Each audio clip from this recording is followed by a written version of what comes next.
Hi guys, today we're going to prepare just a little salad. We've got some different kind of lettuce here, a little bit of cabbage already cut. Now I'm gonna add some carrots.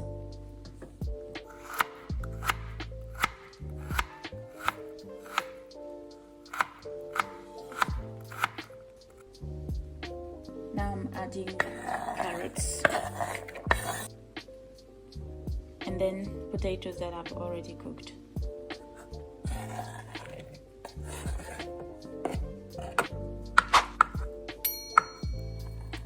A little bit of avocado. Now let's do the seasoning. We start with some balsamic vinegar, some olive oil, just a little bit of shallots for the amount of salad I'm doing.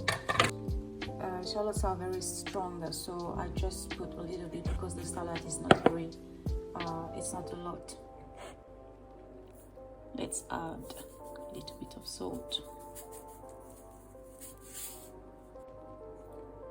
And I think we can mix now.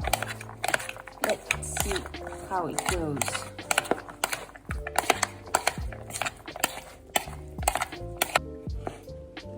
Now I will put it in a bowl. This is a salad that is much more filling than the ones you can find in my playlist. So because of the potatoes, avocado, the carrots, it's much more filling. So here we are with the finished product. I hope you enjoy it. Colorful, beautiful, really